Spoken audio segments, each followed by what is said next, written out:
And thanks for inviting us in. It's now 11 o'clock. Tonight we're looking back at Hurricane Katrina 20 years after it hit. This storm devastated portions of the Gulf Coast, killing more than 1,300 people across 5 states. It remains the costliest storm to hit the United States on record. Damage estimated at $200 billion when adjusted for inflation. That's according to the National Oceanic and Atmospheric Administration.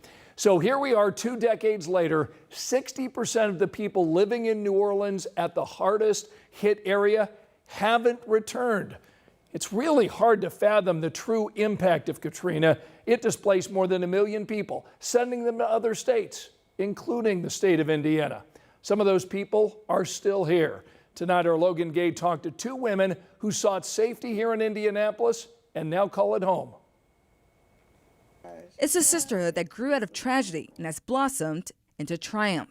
Who I am today, she helped lay that foundation, right? Of helping rebuild. It's been a decade since Larcena Hicks and Chastity Johnson have seen each other, but the connection never fades. If I needed something, she was the person to call. Hicks and her family arrived in Indianapolis first. They left Louisiana 2 days before the hurricane. Johnson and her family arrived months later. She was still in New Orleans when flood waters rushed in. If I would have stayed there, I would have died because everything collapsed. At the time, she was separated from her 9-month-old child and his father for 3 months with no communication, not knowing if they were alive or dead. Once reunited, they made a decision that would change their lives forever. So we just got on a bus in Indiana.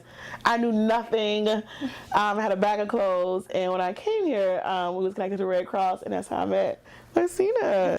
At the time, Hicks was working as a case manager for Volunteers of America, and Johnson was one of her clients. So many people helped us with the hurricane. I just vowed the rest of my life that I would be helping in some capacity in social services to help others. Now both women have totally rebuilt their lives. Their children are grown and in college. Johnson is a school teacher and preparing to graduate with her master's. Hicks is a grandmother and owns her own licensed senior care business. The loss and the trauma that I experienced from the hurricane, God definitely restored. And although their hearts will always be in New Orleans, the Hoosier State has found its place there too. Indiana provided that second chance for me. In Indianapolis, Logan Gay, 13 News. After Hurricane Katrina, I traveled to Biloxi, Mississippi to cover Indiana Task Force 1 as the crews performed search and rescue operations. We posted my stories from 2005 on WTHR+. You can watch those on demand right now. Tonight, the man who's suspected of 2 attempted rapes along the Monon Trail is under arrest. Those reports came in on back-to-back weekends this month. In the first case, witnesses intervened. Then, after talking with the second victim and others along the Monon, detectives determined the attacks were connected. Police identified the suspect using forensic evidence and accounts from the victims and witnesses.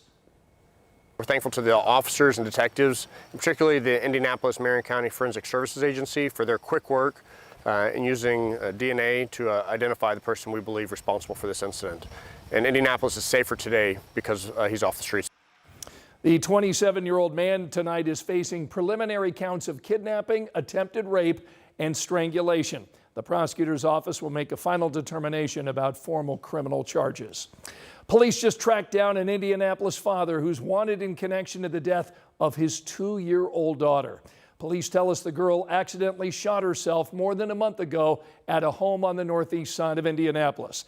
Now, tonight we got the court documents in this case that revealed that her dad, 23-year-old Leonta Anderson, admitted to leaving a loaded gun on top of a shoe rack. U.S. Marshals arrested Anderson in Chicago. Tonight, he's charged with neglect.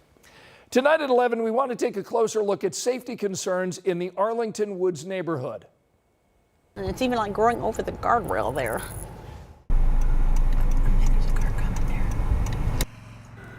Those concerns are rooted in overgrown weeds at the intersection of 30th and Elmhurst. Some people living in this area tell us the situation's gotten so bad they are finding new routes to avoid it all. In fact, they tell us their pleas to the city have gone unanswered. And we call and complain and nothing gets done about it. The lady down the street's reported it. The lady across the street a couple years ago had a petition sign. So yeah, we've tried to get it to be maintained, but it's not. 13 News reached out to the city of Indianapolis to ask when they last cut those weeds at this intersection and if there are any plans to cut them back soon. They tell us they're looking into it.